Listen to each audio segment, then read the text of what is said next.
Study point और आज हम करेंगे साइंस का चैप्टर नंबर 2 जिसका नाम है एसिड बेसेस एंड सॉल्ट। उसका आज हम पार्ट 3 करेंगे और पार्ट 3 में हम जानेंगे एसिड यानी अम्ल और क्षारकों की केमिकल प्रॉपर्टीज के बारे में यानी रासायनिक गुणधर्म के बारे में जानेंगे। आइए चलिए वीडियो को स्टार्ट करते हैं और वीडियो को स्टार्ट करने से पहले मेरे चैनल को सब्सक्राइब करें और बेल आइकन प्रेस करें।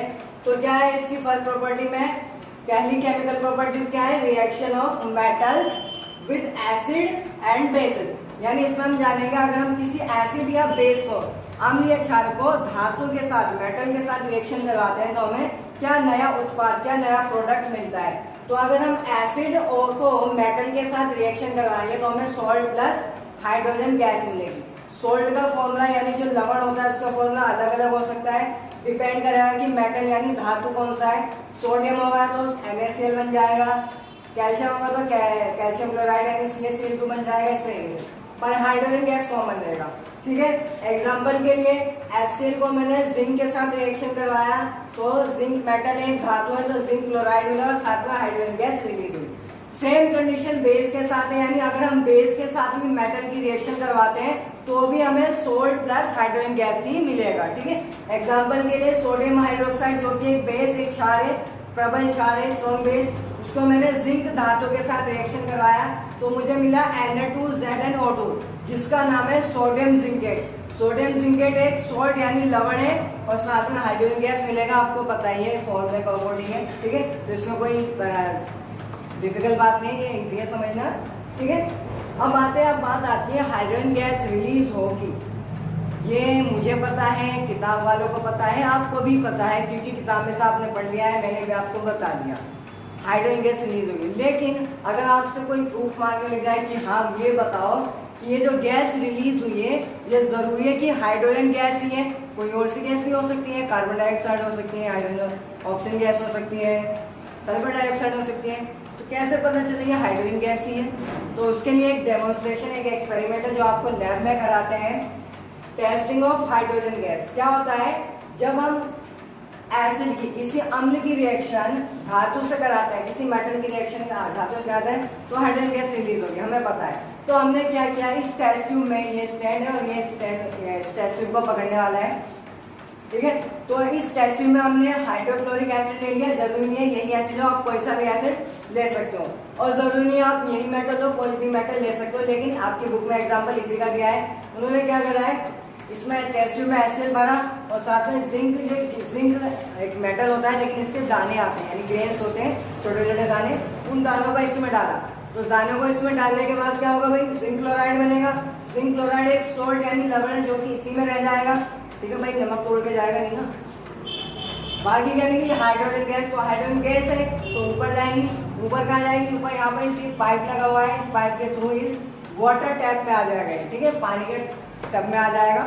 उसके बाद क्या होगा, आपको पता होगा जब भी पानी में कोई गैस रिलीज होती है, पानी में से कोई गैस निकलती है तो वाटर में से बबल्स रिलीज होते हैं, बबल्स बनते हैं। तो सेम चीज यहाँ पर होगी, जब हाइड्रोजन गैस इस पाइप में से इस वाटर टैप में जाएगा तो बबल्स निकलेंगे और बबल्स निकलने के बाद जब वो बबल्स निकलेंगे तो आप क्या करो, मोमबत्ती या माचिस की तिल्ली जलाकर या फिर डिबिया जलती हुई इस बबल्स के पास ले आइए। तो क्या होगा, ये बबल्स पॉप साउंड के साथ जलेंगे, बबल्स जलने लग जाएंगे पॉप साउंड के साथ। ऐसा नहीं है देर तक जलेंगे, बस हल्का से जलेंगे और बुझ जाएंगे पॉप साउंड के साथ।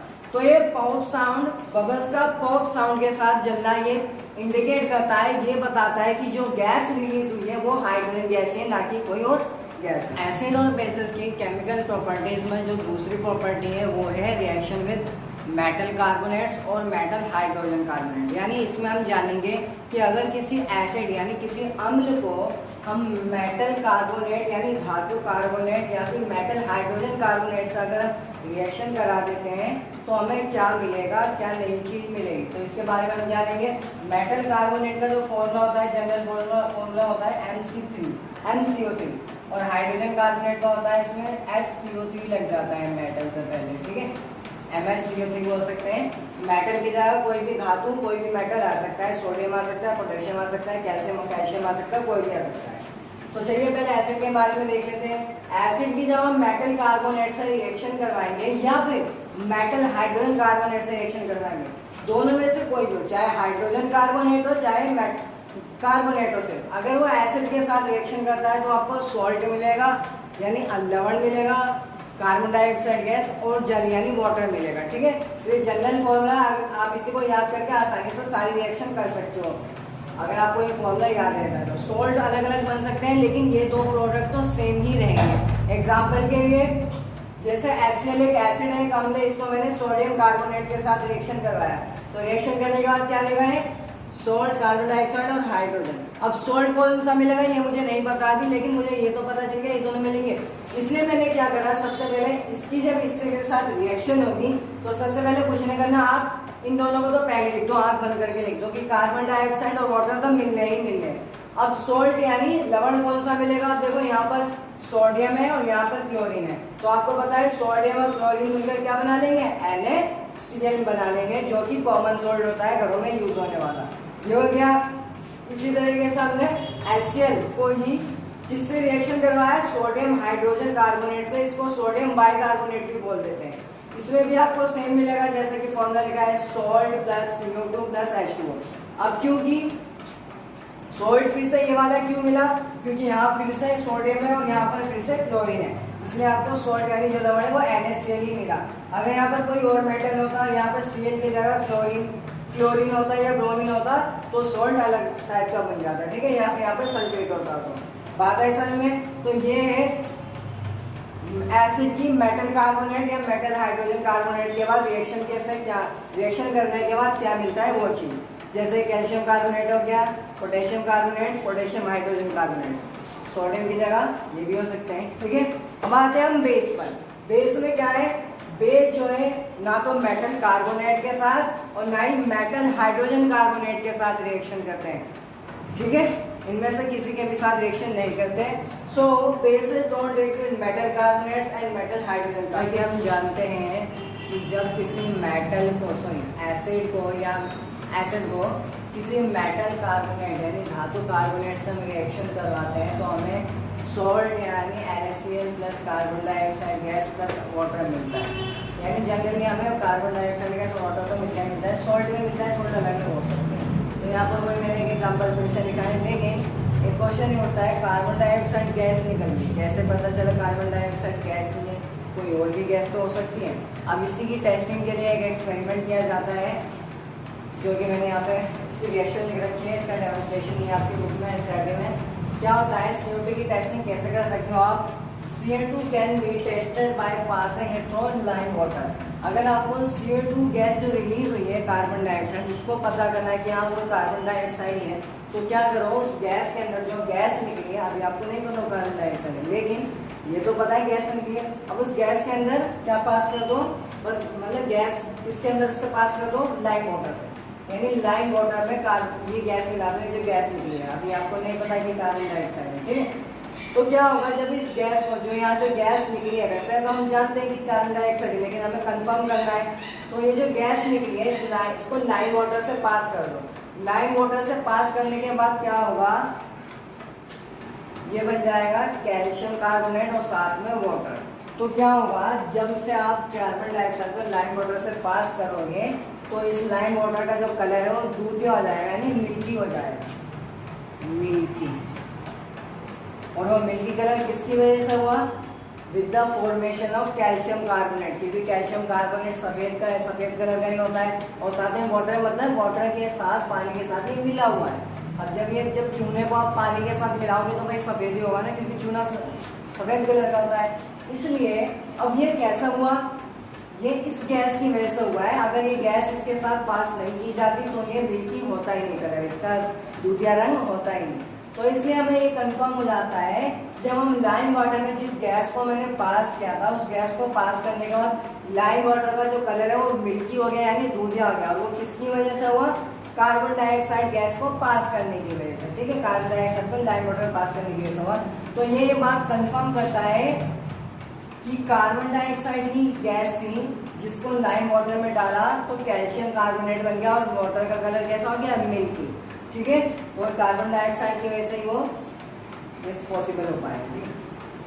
और उसके बाद क्या है, जब इसी लाइम वाटर में कह रहा हूँ, जब ये बन गया आपका, ये वाला सॉल्यूशन बन गया, इसी में और ज्यादा कार्बन डाइऑक्साइड गैस मिला दीजिए, तो when access CO2 is pass, यानी बहुत ज्यादा मात्रा में कार्बन डाइऑक्साइड को जब पास करेंगे इससे, तो क्या होगा, calcium carbonate CO2 plus H2O बना लेगा कैल्शियम हाइड्रोजन कार्बोनेट। क्या नाम है इसका, कैल्शियम हाइड्रोजन कार्बोनेट। तो अब इसका थर्ड पार्ट है, यानी थर्ड पार्ट कह रहा हूँ मैं, इसका केमिकल प्रॉपर्टीज में इसका तीसरा पार्ट है।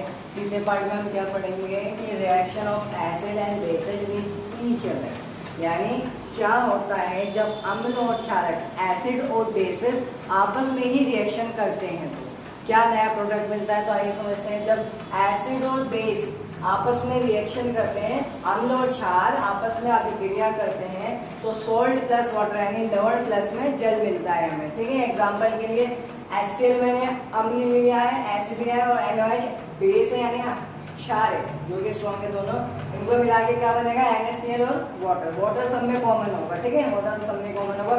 सोल्ट का फॉर्मूला बदलता जाएगा, इसमें भी वैसे है। HNO3 नाइट्रिक एसिड है, इसको मैंने पोटेशियम हाइड्रोक्साइड से रिएक्शन करवाया, तो पोटेशियम नाइट्रेट, ये भी एक सोल्ट है, जरूरी नहीं है जिसमें लास्ट में Cl आ रहा हो तो वही सोल्ट होगा।